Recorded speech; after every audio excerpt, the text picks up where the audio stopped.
এই হুনো খাউনটা নিয়ে এসে কইলাম বাড়িতে এসে খাইতে গেলে আবার কামের দেরি হইব, সন্ধ্যা হয়ে যাবো কাম করতে করতে। আচ্ছা ঠিক আছে, আমি নিয়ে আসবনি, চিন্তা করো না। দেরি করো না কইলাম। আর আমি কিন্তু দুপুরবেলা তাড়াতাড়ি চলে আসবো, রান্না বান্নাটা ঠিকঠাক মতো কইরা রাখো। ঠিক আছে চলো। আব্বা এতক্ষণ ধরে চেষ্টা করতেছো, তারপর আগুন জ্বলতেছে না, লাকড়িটা কি ভেজা নাকি? তুই যেই হারে চোখের পানি নাকের পানি ছাড়তেছস তাতে লাকড়ি এমনি ভিজা যাইব। সমান অধিকার দিতে গিয়া এখন তো মনে হইতেছে চোখে দেখার অধিকারই হারাই ফেলামো বাপ্পলাই। তাই তো দেখতেছি। আবার জ্বলছে জ্বলছে জ্বলছে, ধাক্কা দাও লাকড়ি জোরে ধাক্কা দাও। ও ভাবি, আপনি কে? কিস্তি আলি। ভাবি কই? আপনি আলিফের বউ না? হ, আমি আলিফের বউ, কিন্তু আপনার বউ কই? বাপের বাড়িতে গেছে। ভাই আহে নাই, আপনি এসেন কেন? আরে ভাই, প্রত্যেকদিন কি আপনার ভাইরই আসতে হইব? তার অন্য কোনো কাজ থাকতে পারে না? শরীর খারাপ হইতে পারে না? আগামী 15 দিন আমি কিস্তি তুলবো। ভাবি তো 3 সপ্তাহ কিস্তি বাকি, তাড়াতাড়ি টাকাটা দেন। 3 সপ্তাহের কিস্তি রেডি করে আছে, আসেন। কই? টাকা তো ঘরে। নিয়ে আসেন। আরে বাড়িতে এসেন, নাস্তা করবেন, কথা বলবেন, আসেন তো ঘরে আহেন। মানে কি? কিস্তি 3টা জায়গায় 6টা দেবো, 3টা খাতা উঠবেন আর 3টা আপনার জন্য বোনাস। ও তো বাপের বাড়ি, বুঝেন না? হরামির বাচ্চা, তুই এসব কি কইতাছস? কিস্তি দেবো, আসেন না একটু ভিতরে। তোরে জুতোটা দিয়া পিডামু, তোর কিস্তি আলিফ এসে নিব।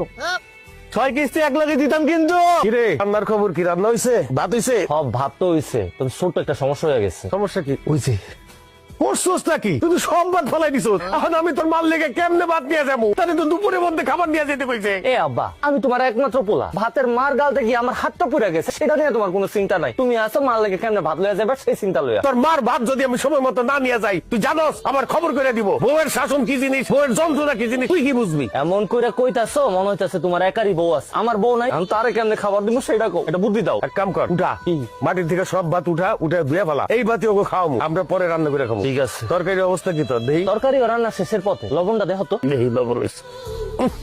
করছস কি? কিসে? লবণই তো দেশ নাই। কি কও, লবণ দিছি তো, খারাপ আবার দিতাছি। দে এবার দেখো তো। দেখি হয় নাই তো, আরো দে।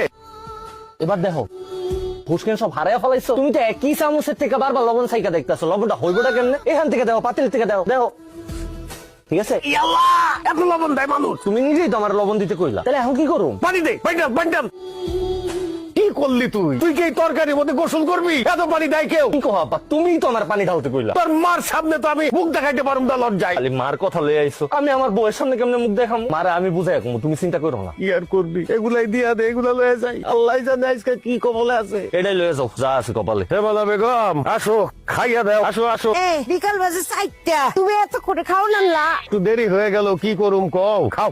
কামাক গেছেন আমার? মোরে কামাক গায় নাই, একটু ঠিক মতো কাম করতে হইব। আমার কাম আমি বুঝুম। আর দুইয়া তুমি আমার সাথে খায় না? না কে খাইতে হইব? তুমি প্লেটে খাও আর আমি বাটিতে খাইতেছি। প্রথম রান্না করছি তো, এর লিগে একটু বড় সুস্বাদু হয়েছে, দারুণ খাবার হয়েছে। তুমি আমার স্বামী খাও। এ খাও কইলাম, খাও কইলাম, মুখে দাও। আমি বৈশা বৈশা দেখি। হ্যাঁ, সুন্দর করে আমার স্বামী ভাত খাও। খাও খাও খাও। বাহ, তোমার তো অনেক বড় সড় আয়োজন কইরা পুরস্কার দেওয়া উচিত। আমি পুরস্কার পাবো কেন? সেরা রাঁধুনি পুরস্কার। তোমার হাতের রান্না এত চমৎকার হয়েছে, মনে হয়েছে ঢাকা সোনারগাঁর হোটেলের খাবার খাইছি। রান্নাটা খারাপ হয়েছে দেখে আমার এমনি করে খোসা না দিলেও পারতাম। মনে হইতাছে তুমি একেবারে কাজ কাম করে আজকে উদ্ধার করে ফেলাইছো। তুমি যে কিস্তি উড়াইতে গেছো, কয়জনের কিস্তি উড়াইছো? মাত্র 3 জনের কিস্তি লিয়ে বাড়িতে আইছো। প্রথম বুঝতে সবার একটু সময় লাগে। ওইটাই আমারও আজকে প্রথম দিনই আসিল, ওই কারণে রান্নাটা একটু খারাপ হয়েছে।